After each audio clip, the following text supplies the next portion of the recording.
नमस्कार दोस्तों, JBR classes में आपका फिर से स्वागत है। दोस्तों, मेरा नाम है बलबीर और हम भारतीय संविधान से SSC के जितने भी फॉर्मेट्स हैं, जितनी भी परीक्षाएं आयोजित होती है, उनके ऊपर जो क्वेश्चन पूछे गए हैं उन एग्ज़ामों में, उनके ऊपर हम लोग डिस्कस कर रहे थे। दोस्तों, अब तक हम कुल मिला के 1 से 4 क्लास तक डिस्कस कर चुके हैं। आज हम 5वां वीडियो लेके आए हैं, जिसके अंदर क्वेश्चन नंबर 201 से स्टार्ट करेंगे। तो चलिए दोस्तों शुरू कर। क्वेश्चन नंबर 201 कहता है, भारतीय संविधान के अनुच्छेद यानी किस अनुच्छेद में उल्लिखित है कि राष्ट्रपति एंग्लो इंडियन समुदाय के 2 सदस्यों को लोकसभा में नाम निर्देशित कर सकते हैं यदि समुदाय का प्रतिनिधित्व पर्याप्त नहीं है। अगर एंग्लो इंडियन समुदाय का प्रतिनिधित्व अगर पर्याप्त नहीं है तो जो है राष्ट्रपति जो है एंग्लो इंडियन समुदाय के 2 सदस्यों को लोकसभा में नाम निर्देशित कर सकता है। ये कौन से अनुच्छेद में उल्लिखित है? तो ऑप्शन ए है 333 में, बी है 335 में, सी है 337 में, डी है 331 में। तो ऑप्शन डी हमारा सही आंसर रहेगा। ये 331 में जो है ऐसा वर्णित करा गया है। अब दोस्तों इसके बारे में हम लोग बात करें कि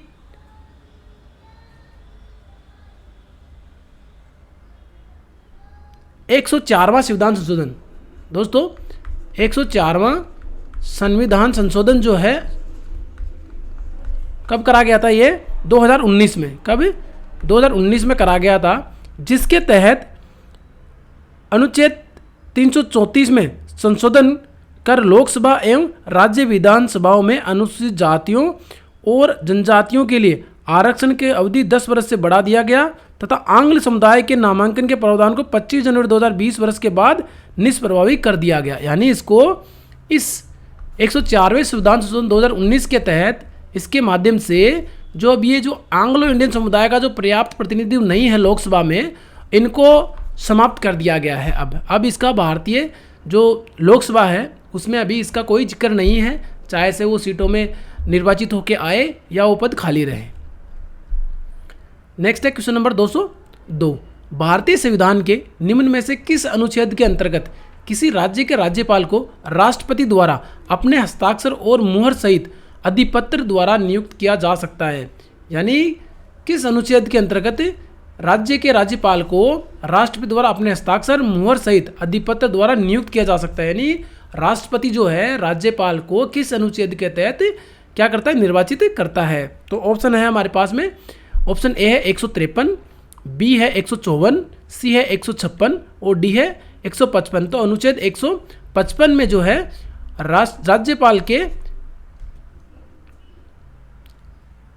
राज्यपाल की नियुक्ति से संबंधित जो प्रावधान है राष्ट्रपति द्वारा, वो अनुच्छेद 155 में दिया गया है।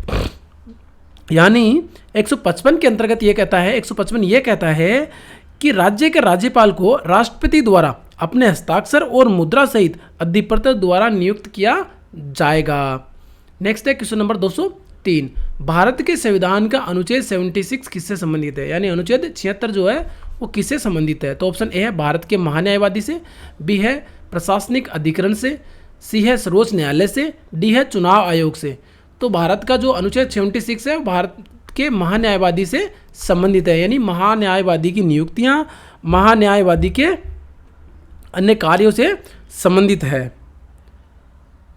नेक्स्ट है क्वेश्चन नंबर 204। भारतीय संविधान का कौन सा अनुच्छेद भारतीय संसद में मंत्री परिषद की भूमिकाओं और जिम्मेदारियों का वर्णन करता है? यानी भारतीय संविधान का कौन सा अनुच्छेद जो है भारतीय संसद में मंत्री परिषद की भूमिकाओं और जिम्मेदारियों का वर्णन करता है?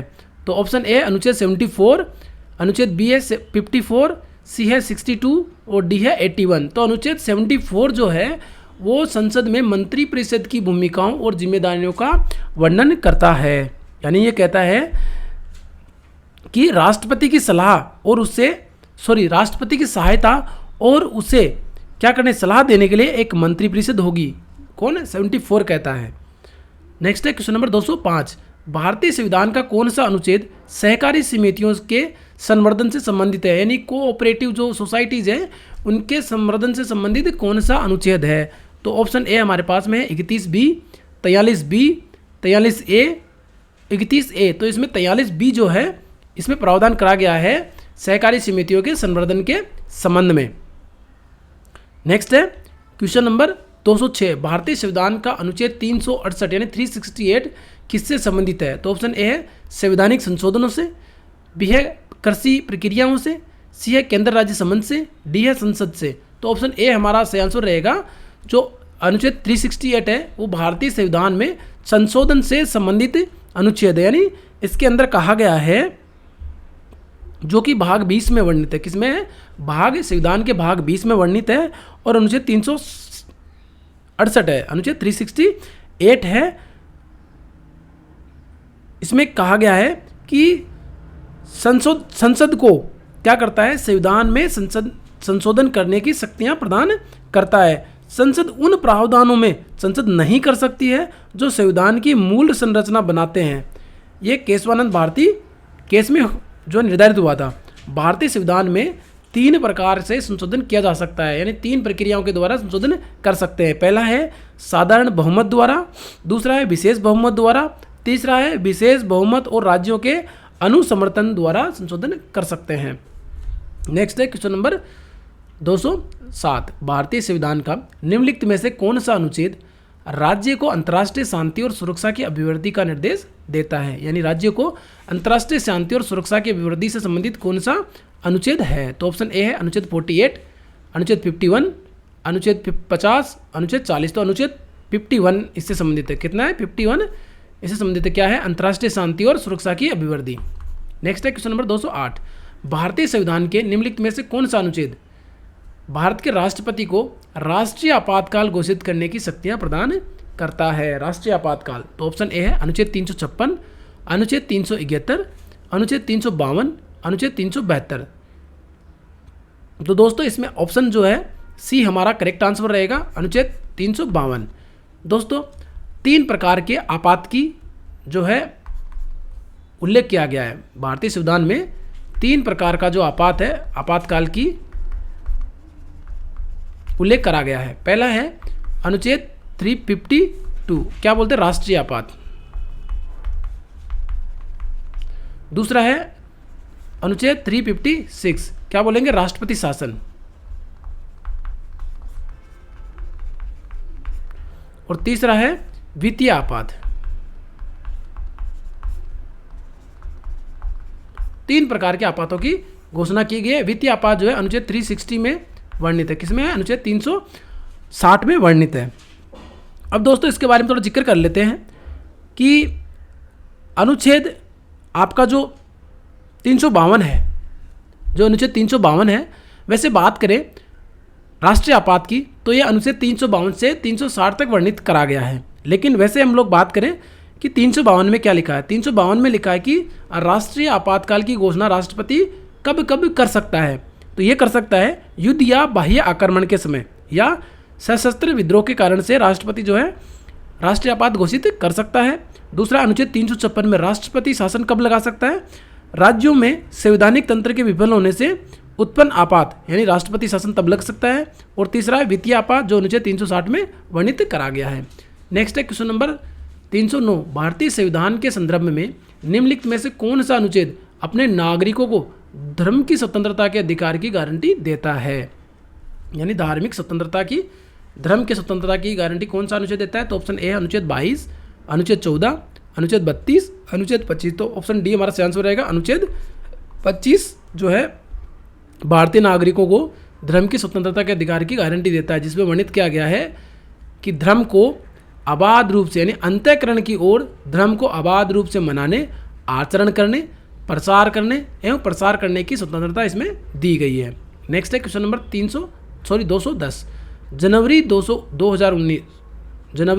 2019 तक की बात कर रहा है। भारतीय संविधान में अनुच्छेदों की संख्या कितनी थी? यानी कितने अनुच्छेदों की संख्या थी भारतीय संविधान में जनवरी 2019 तक? ऑप्शन ए है 431, 395, 402, 448। तो ऑप्शन डी हमारा सही आंसर रहेगा। उस समय तक जो भारतीय संविधान में 448 जो संविधान में अनुच्छेदों की संख्या निर्धारित की गई थी। अब दोस्तों बात करें वर्तमान में भारतीय संविधान में, तो वर्तमान में भारतीय संविधान में कितने अनुच्छेद हैं? 470 अनुच्छेद है लगभग। कितने? 470 अनुच्छेद हैं और 25 भाग हैं और 12 अनुसूचियां हैं। दोस्तों इस चीज़ को याद रखना है कि पूछे अभी तक, आज तक अभी की बात करें हम लोग तो 472 अनुच्छेद हैं, 470 अनुच्छेद हैं, 25 भाग है और 12 अनुसूचियां हैं। और 2019 तक की बात थी तो 448 थे उस समय। अभी नेक्स्ट है क्वेश्चन नंबर 211। अनुच्छेद 21A संबंधित है, यानी अनुच्छेद 21A किससे संबंधित है? तो ऑप्शन ए है शोषण के विरुद्ध अधिकार से, बी है 6 से 14 वर्ष की आयु के सभी बच्चों को मुक्त और अनिवार्य शिक्षा का अधिकार से, सी है संवैधानिक उपचारों का अधिकार से, और डी है धार्मिक स्वतंत्रता के अधिकार। तो ऑप्शन हमारा बी इसमें सही आंसर रहेगा। 6 से 14 वर्ष की आयु के सभी बच्चों को मुफ्त और अनिवार्य शिक्षा का अधिकार जो है अनुच्छेद 21 में वर्णित करा गया है। तो ऑप्शन बी हमारा सही आंसर रहेगा। नेक्स्ट है क्वेश्चन नंबर 212। भारतीय संविधान की समाज की बदलती आवश्यकताओं को पूरा करने के लिए समय के साथ अनुकूल होने और बढ़ने की क्षमता का वर्णन किस शब्द से किया जाता है? यानी संविधान की समाज की बदलती आवश्यकताओं को पूरा करने के लिए समय के साथ अनुकूल होने और बढ़ने की क्षमता का वर्णन किस शब्द से किया जाता है? तो ऑप्शन ए है अडिग, बी है अर्धसंघीय, सी है कठोर और डी है लचीलापन। तो किससे संबंधित है? तो लचीलापन से संबंधित है। तो ऑप्शन डी हमारा सही आंसर रहेगा, लचीलापन यानी फ्लेक्सिबल से संबंधित है। नेक्स्ट है क्वेश्चन नंबर 213। भारतीय संविधान में राज्य के नीति निर्देशक सिद्धांतों का उद्देश्य एक खालिस्तान का निर्माण करना है। यानी किसका निर्माण करना? भारत के नीति निर्देशक सिद्धांतों का जो है उद्देश्य है। ऑप्शन ए है पूंजीवादी राज्य बनाना, कल्याणकारी राज्य, साम्यवादी राज्य, सर्वसत्तात्मक राज्य का निर्माण करना है। तो उसमें जो कल्याणकारी राज्य, ऑप्शन बी हमारा आंसर रहेगा। भारतीय संविधान में राज्य के नीति निर्देशक सिद्धांतों का उद्देश्य एक कल्याणकारी राज्य का निर्माण करना है। तो ऑप्शन बी हमारा आंसर रहेगा, कल्याणकारी राज्य। नेक्स्ट है क्वेश्चन नंबर 214। भारतीय संविधान की उद्देशिका में पंथ निरपेक्ष शब्द किस वर्ष में जोड़ा गया था? यानी पंथ निरपेक्ष शब्द जो है भारतीय संविधान में किस वर्ष में जोड़ा गया था? तो ऑप्शन है हमारे पास में 1976 में, 1972 में, 1976 में, 1970 में। तो कब जोड़ा गया था ये? 1976 में। 1976 में जोड़ा गया। अब बात करें भारतीय संविधान संशोधन, यानी भारतीय संविधान संशोधन कौन सा था? उसमें किस संविधान संशोधन के माध्यम से जोड़ा गया था? तो ये भारतीय संविधान के 42वें संविधान, कब कौन सा था? 42वां संविधान संशोधन 1976 में भारतीय संविधान की उद्देश्य क्या या प्रस्तावना में जो ये शब्द जोड़ा गया था। कौन कौन शब्द जोड़ा गया था? पंथ निरपेक्ष और समाजवादी। कौन कौन सा? पंथ निरपेक्ष और समाजवादी शब्द जोड़ा गया था। एक तो पंथ निरपेक्ष, दूसरा कौन सा था? समाजवादी। नेक्स्ट है क्वेश्चन नंबर 215। भारत के संविधान की प्रस्तावना में निम्नलिखित में से कौन सा शब्द सम्मिलित नहीं है? यानी इनमें से 4 शब्द है जिनमें से कौन सा सम्मिलित नहीं है प्रस्तावना या उद्देशिका में? ऑप्शन ए है पूंजीवादी, बी है बहुधा, सी है संप्रभु और डी है न्याय। तो भारतीय संविधान के जो प्रस्तावना में ऑप्शन ए है हमारा, पूंजीवादी शब्द का उल्लेख नहीं करा गया है। बाकी बंधुता है, संप्रभु है, न्याय है, तीनों का वर्णन करा गया है। नेक्स्ट है क्वेश्चन नंबर 216। संविधान की प्रस्तावना में इनमें से कौन सा शब्द भारत को पूर्ण राजनीतिक स्वतंत्रता और सर्वोच्च शक्ति वाले देश के रूप में वर्णित करता है? यानी संविधान की प्रस्तावना में इनमें से कौन सा शब्द है जो भारत को पूर्ण राजनीतिक स्वतंत्रता और सर्वोच्च शक्ति वाले देश के रूप में वर्णित करता है? ऑप्शन ए है लोकतांत्रिक, धर्मनिरपेक्ष, संप्रभु, समाजवादी। तो ऑप्शन सी हमारा आंसर रहेगा, संप्रभु। संप्रभुत्व संपन्न बोलते हैं इसको हम लोग, संप्रभुत्व संपन्न। तो ऑप्शन सी हमारा इसमें सही आंसर रहेगा। नेक्स्ट है क्वेश्चन नंबर 217। भारतीय संविधान की प्रस्तावना खालिस्तान को जवाहरलाल नेहरू द्वारा संविधान सभा में पेश किए गए उद्देश्य प्रस्ताव पर आधारित है। तो ऑप्शन ए हमारे पास 4 नवंबर 1946, यानी भारतीय संविधान की प्रस्तावना जो है उसको कब प्रस्तुत किया गया था? जो भारतीय संविधान की प्रस्तावना जो है जवाहरलाल नेहरू द्वारा संविधान सभा में पेश किए गए उद्देश्य प्रस्ताव, जो संविधान सभा में इनके द्वारा जो उद्देश्य प्रस्ताव जो प्रस्तावित किया गया था, प्रस्तुत किया गया था, वो कब किया गया था जिसके ऊपर भारतीय संविधान की प्रस्तावना आधारित है, ये पूछ रहा है। तो ऑप्शन ए है 4 नवंबर 1946 को, बी है 13 दिसंबर 1946 को, सी है 29 अगस्त 1947 को, डी है 14 फरवरी 1945 को। तो इन्होंने कब प्रस्तुत किया था उद्देश्य प्रस्ताव? पंडित जवाहरलाल नेहरू जी ने। तो 13 दिसंबर 1946 को, ऑप्शन बी हमारा आंसर रहेगा 13 दिसंबर 1946 को, यानी इस दिन भारतीय संविधान सभा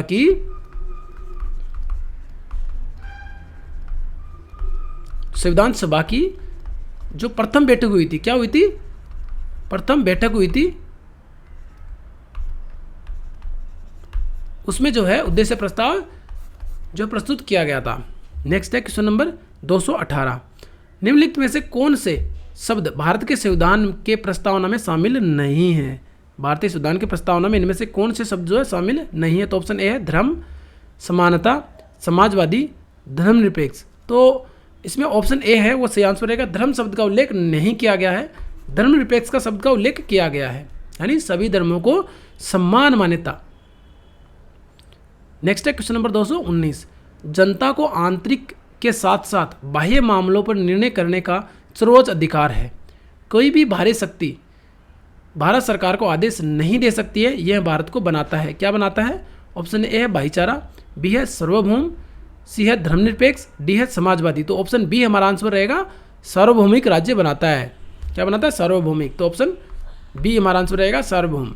नेक्स्ट है क्वेश्चन नंबर 220, भारतीय संविधान की प्रस्तावना में शब्द यह परिकल्पित है कि खालिस्तान से समक्ष सभी समान है।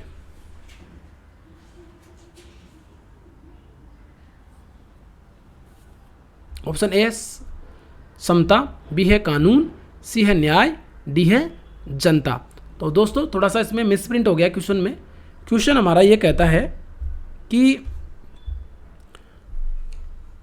भारतीय संविधान की प्रस्तावना में शब्द, फिर यहाँ खालिस्तान है, थोड़ा ब्लैंक है यहाँ पे, कि भारतीय संविधान की प्रस्तावना में कौन सा शब्द है जो यह परिकल्पित करता है कि इसके द्वारा से समक्ष सभी समान है, कि कानून के समक्ष सभी समान है।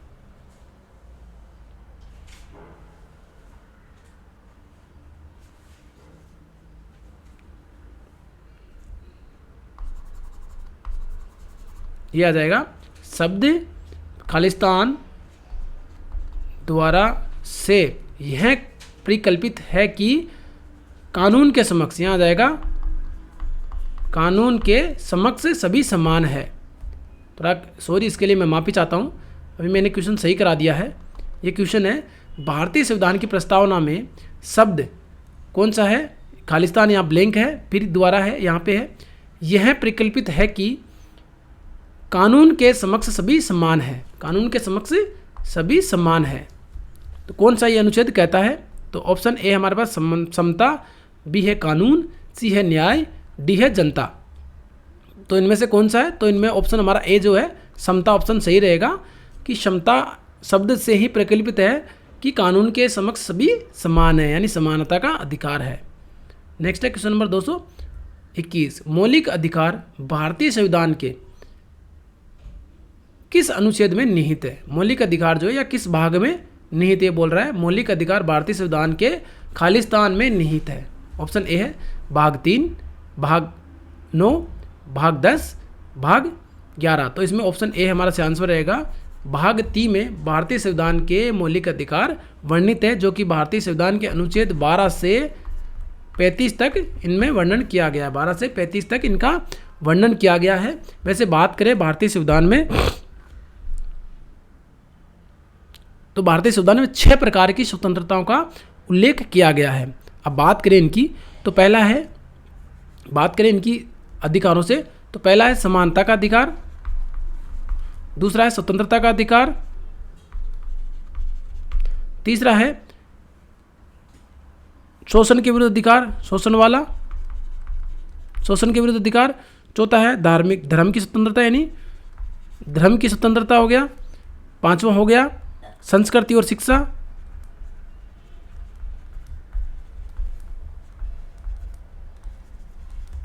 और छठे की बात करें हम लोग तो छठा हो गया संवैधानिक उपचारों का अधिकार।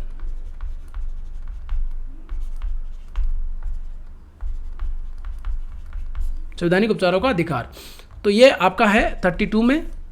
समानता का अधिकार है 14 से 18 में। स्वतंत्रता का अधिकार है 19 से 22 में। शोषण के विरुद्ध अधिकार है 23 और 24 में। 23 और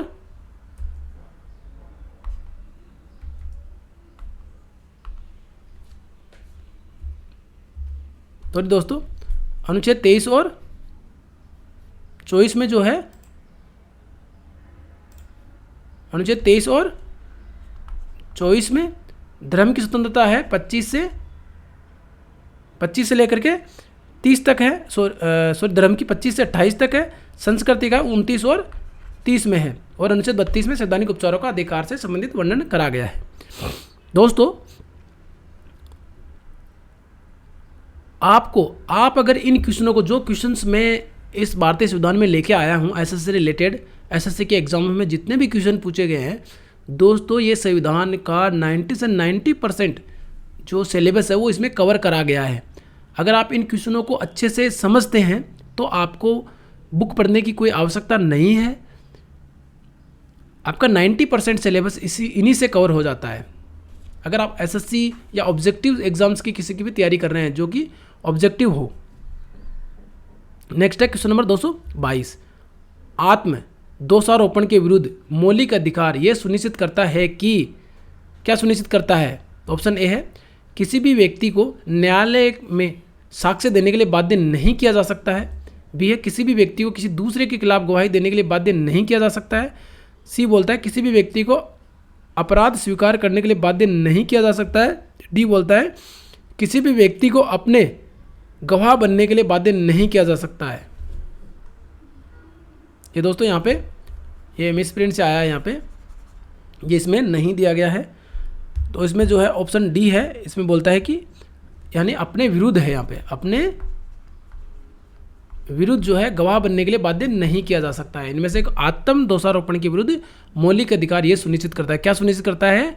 कि किसी भी व्यक्ति को अपने विरुद्ध गवाह बनने के लिए बाध्य नहीं किया जा सकता है। ऑप्शन डी हमारा सही आंसर रहेगा। नेक्स्ट है क्वेश्चन नंबर 223। भारतीय संविधान में मूल अधिकारों का सिद्धांत निम्नलिखित में से किस देश से लिया गया है? यानी भारतीय संविधान में मूल अधिकारों का सिद्धांत जो है वो किस देश के संविधान से लिया गया है? तो ऑप्शन ए है दक्षिण अफ्रीका, संयुक्त राज्य अमेरिका, यूनाइटेड किंगडम और कनाडा। तो इसमें संयुक्त राज्य अमेरिका से ये लिया गया, यानी यूएसए से ये लिया गया है। तो ऑप्शन सी हमारा सही आंसर रहेगा, यूएसए। नेक्स्ट है क्वेश्चन नंबर 224।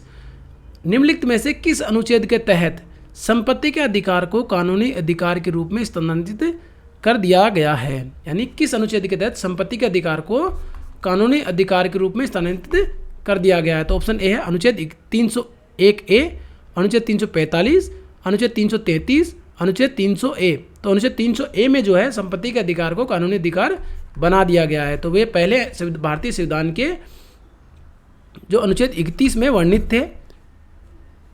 नेक्स्ट है क्वेश्चन नंबर 225। भारतीय संविधान द्वारा कितने मूल अधिकार प्रदान किए गए हैं? कितने मूल अधिकार प्रदान किए गए भारतीय संविधान द्वारा? तो ऑप्शन ए है 8, 7, 6, 5। तो वर्तमान में कितने हैं? तो वर्तमान में 6 है। पहले 7 थे जो कि संपत्ति के अधिकार को यहाँ से हटा दिया गया है और एक कानूनी अधिकार बना दिया गया। तो वर्तमान में कितने? 6 हैं। उनकी हम लोग पहले बात कर ही चुके हैं। अब एक बार फिर से कर देता हूँ। पहला है समानता का अधिकार, दूसरा स्वतंत्रता का अधिकार,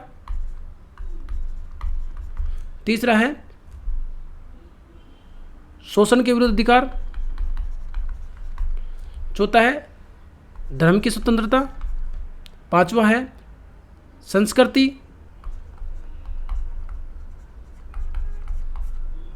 एवं शिक्षा का अधिकार और छठा है संवैधानिक उपचारों का अधिकार।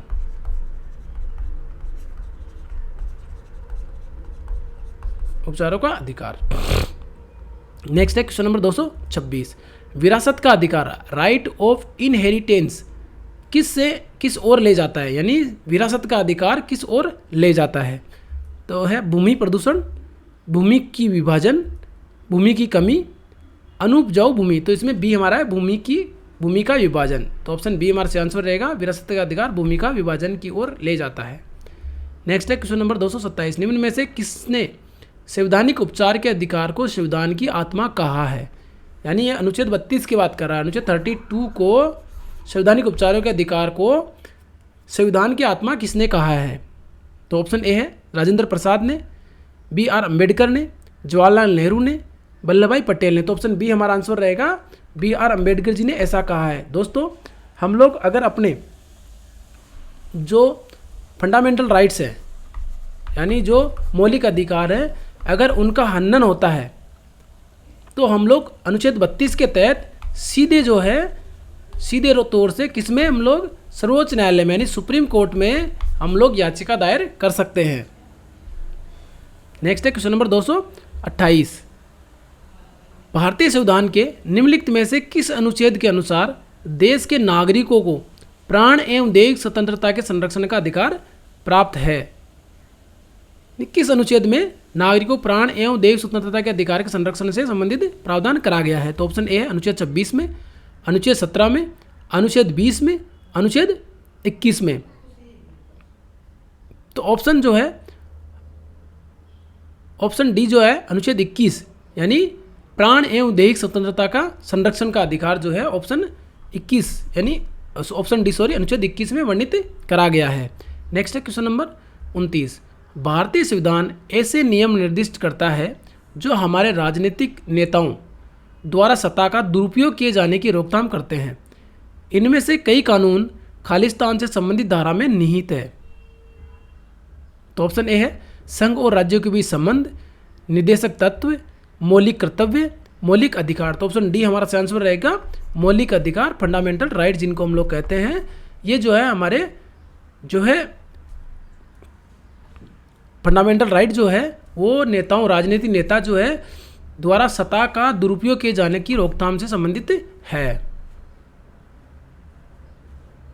नेक्स्ट है क्वेश्चन नंबर 230, भारत के संविधान के निम्नलिखित मौलिक अधिकारों में से कौन सा बलात् श्रम के निषेध पर जोर देता है? यानी बलात् श्रम पर निषेध का जोर कौन देता है? बंधुआ मजदूर वाला। तो ऑप्शन ए शोषण के विरुद्ध अधिकार, संवैधानिक उपचारों का अधिकार, संस्कृति और शैक्षणिक शिक्षा का अधिकार, स्वतंत्रता का अधिकार। तो ऑप्शन ए हमारा आंसर है, ऑप्शन ए हमारा आंसर रहेगा, शोषण के विरुद्ध अधिकार इस पे जोर देता है।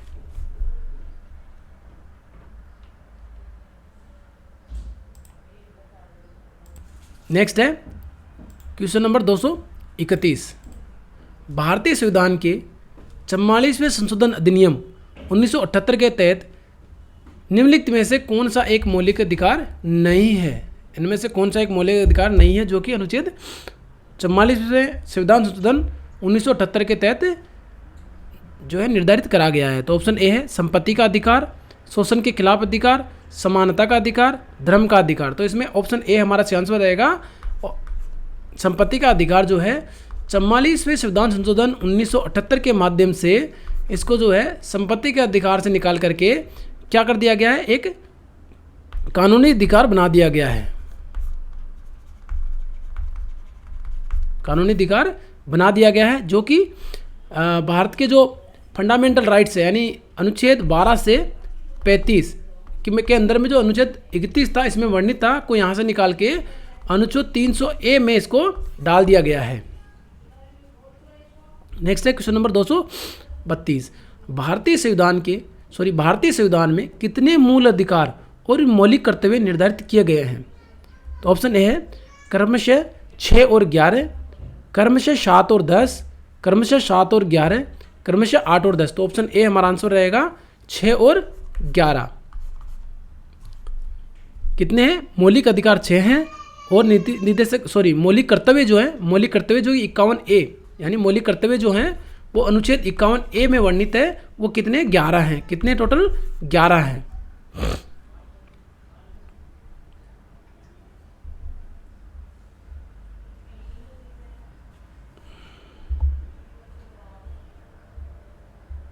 नेक्स्ट है क्वेश्चन नंबर 233, भारत के संविधान का निम्नलिखित में से कौन सा अनुच्छेद परिभाषित करता है कि 14 वर्ष से कम आयु के किसी भी बच्चे को किसी कारखाने या खदान में काम करने के लिए या किसी अन्य खतरनाक रोजगार में नहीं लगा जाएगा।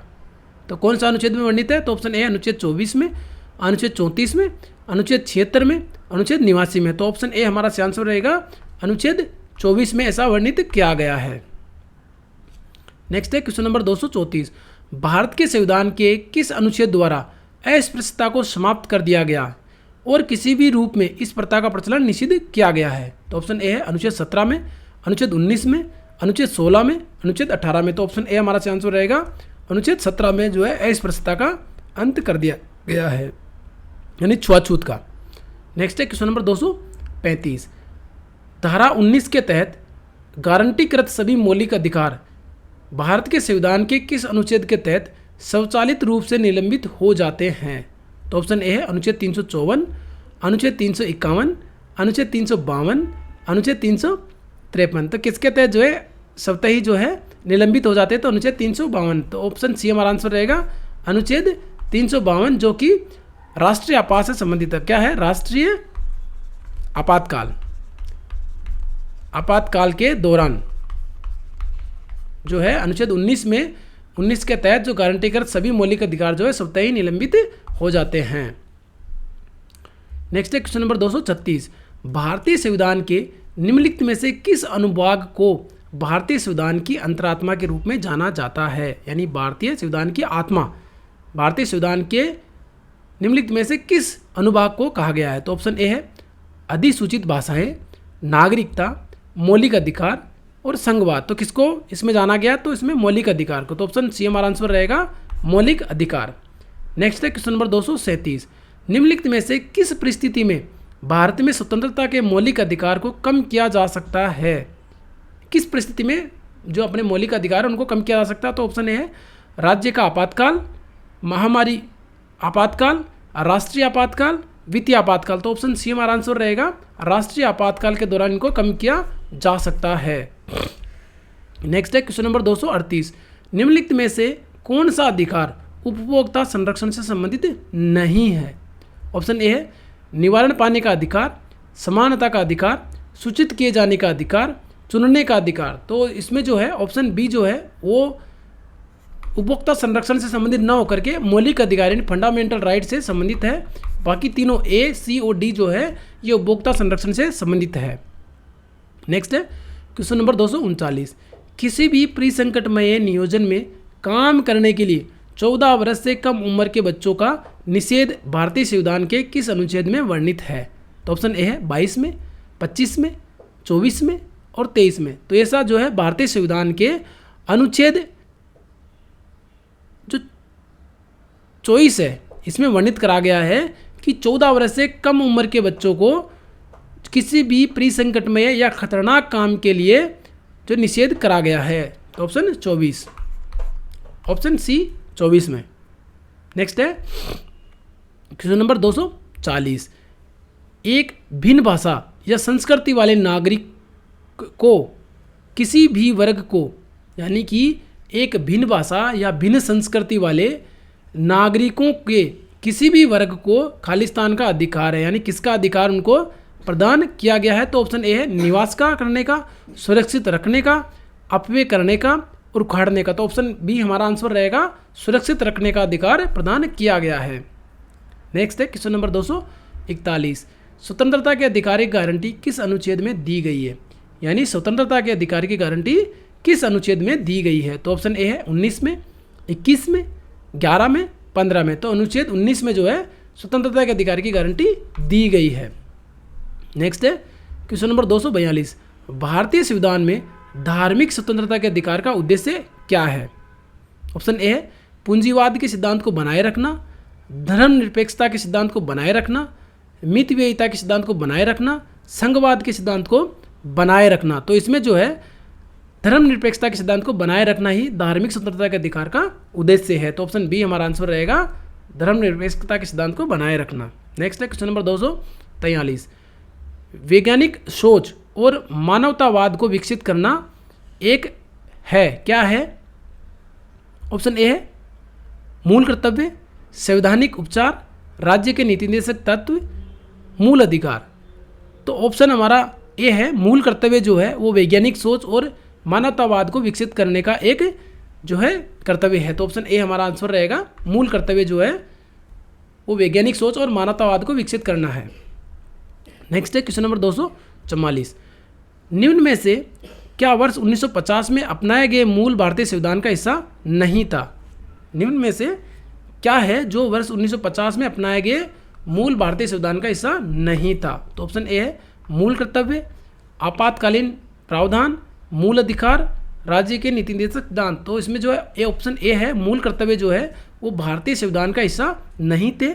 ये 42वें संविधान संशोधन 1976 के माध्यम से भारतीय संविधान में अनुच्छेद 51A और भाग कौन सा है, भाग 4A में जोड़ा गया है, जो कि स्वर्ण सिंह समिति की सिफारिशों के ऊपर जोड़ा गया था।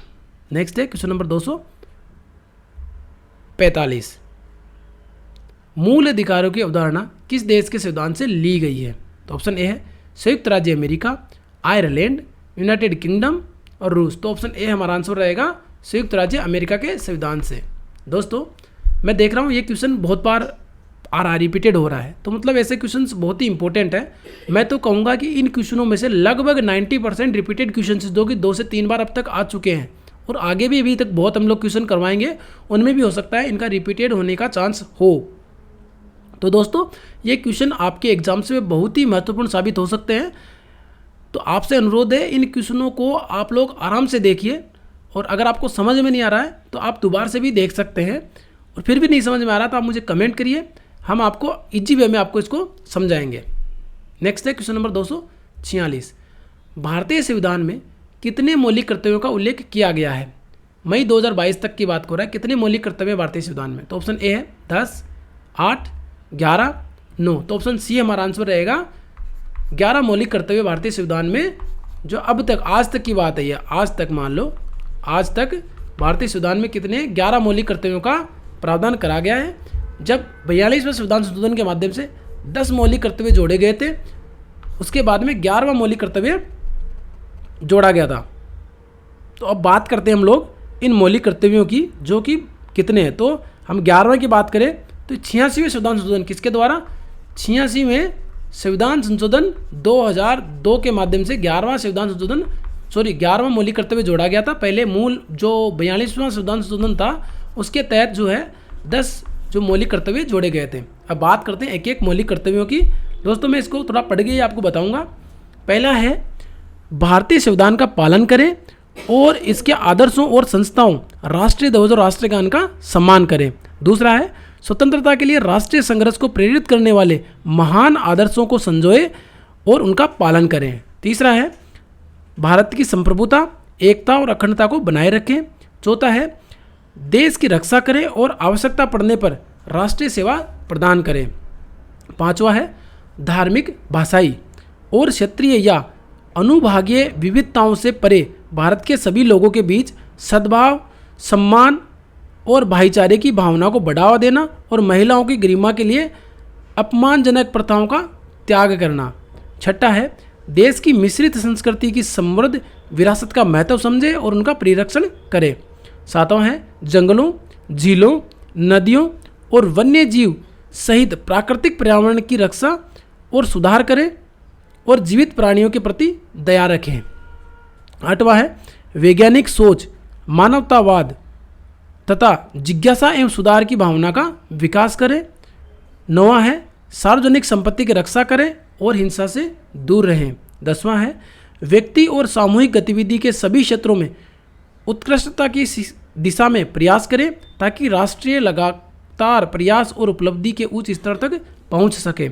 और 11वां जो मौलिक कर्तव्य है वो 86वें संविधान संशोधन 2002 के माध्यम से जोड़ा गया था। इसमें दिया हुआ है 6 से 14 वर्ष तक की आयु के बच्चे के शिक्षा के अवसर प्रदान करें। दोस्तों ये जो है 11 टोटल मूल कर्तव्य जो थे, 11 मूल कर्तव्य, इनकी हमने चर्चा करी है। अब नेक्स्ट क्वेश्चन नंबर 247, भारत के संविधान में प्रासंगिक 10 मौलिक कर्तव्यों को कब जोड़ा गया, यानी 10 मौलिक कर्तव्य जो है इनको कब जोड़ा गया था? तो ऑप्शन ए है 1985 में, 1976 में, 1947 में, 1955 में, तो ऑप्शन बी हमारा आंसर रहेगा 1976 में 42वें संविधान संशोधन के माध्यम से जो है ये जोड़ा गया था। कब जोड़ा गया था? 42वें संविधान संशोधन 1976 के माध्यम से 10 मौलिक कर्तव्यों को भारतीय संविधान में जोड़ा गया था। वर्तमान में कितने मौलिक कर्तव्य? 11 मौलिक कर्तव्य हैं, जिनमें से 11वां मौलिक कर्तव्य जो है वो 86वें संविधान संशोधन 2002 के माध्यम से जोड़ा गया था। नेक्स्ट है क्वेश्चन नंबर 248, भारतीय संविधान का कौन सा अनुच्छेद मूल कर्तव्यों से संबंधित है? यानी मूल कर्तव्यों से संबंधित कौन सा अनुच्छेद है? ऑप्शन ए है 51A, 50, 52 और 53 है। तो ऑप्शन ए हमारा आंसर रहेगा मूल कर्तव्य यानी मौलिक कर्तव्य 51A, अनुच्छेद 51A। और भाग की बात करें तो भाग 4A में वर्णित करा गया है।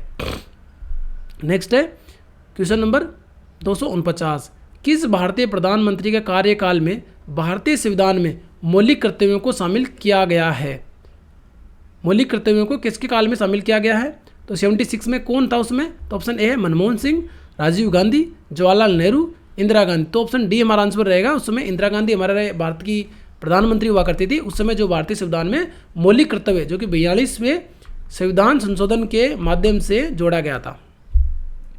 नेक्स्ट है क्वेश्चन नंबर 250, निम्नलिखित में से कौन सा एक मौलिक कर्तव्य है? ऑप्शन ए है सार्वजनिक संपत्ति की रक्षा करना और हिंसा से दूर रहना। बी है सार्वजनिक संपत्ति को खतरे में डालना और हिंसा से दूर रहना। तीसरा है सार्वजनिक संपत्ति की रक्षा करना और हिंसा को स्वीकार करना। चौथा सार्वजनिक संपत्ति की रक्षा करना और हिंसा को उजागर करना। तो ऑप्शन ए जो है हमारा सही आंसर रहेगा, सार्वजनिक संपत्ति की रक्षा करना और हिंसा से दूर रहना। तो दोस्तों आज के वीडियो में इतना ही, जो कि हमने 50 जो मोस्ट क्वेश्चन थे उनके ऊपर चर्चा करी है। फिर से हम लोग नेक्स्ट वीडियो में ऐसे ही लेके आते रहेंगे। दोस्तों मैं और भी चाहता हूँ कि जितने जो फैक्चुअल जो क्वेश्चंस है, जैसे कि प्रथम विश्व में प्रथम है, भारत में प्रथम है, या विश्व में सबसे ऊंचा बड़ा लंबा जो फैक्ट जो है प्रथम की बात करें तो उनके ऊपर एक वीडियो लेके आना चाहता हूँ। दोस्तों मैं प्रिपेयर कर रहा हूँ धीरे धीरे। वो भी आपके जो है SSC के एग्ज़ाम से मोस्टली पूछा जाता है कि भारतीय संसद का प्रथम अध्यक्ष कौन था, या अस्थायी अध्यक्ष कौन था, या माउंट एवरेस्ट पर चढ़ने वाला पहला व्यक्ति कौन था। ऐसे क्वेश्चन पूछे जाते हैं। या फिर ऐसे विश्व में सबसे ऊंची चोटी कौन सी है, सबसे बड़ी नदी कौन सी है, देश की पूछ ले, एशिया की पूछ ले, या भारत की पूछ ले। तो इनके ऊपर भी एक वीडियो लेके आना चाहता हूँ। मैं प्रिपेयर कर रहा हूँ, जल्दी ही लेके आऊँगा। दोस्तों अगर आपको ये वीडियो अच्छा लगा हो तो प्लीज़ इसे लाइक करें और अपने दोस्तों के साथ शेयर करें।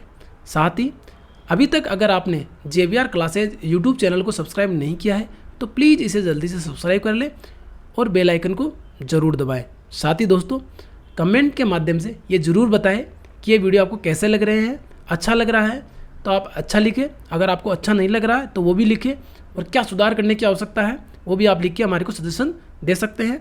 आपके सुझाव का हमें इंतज़ार रहेगा।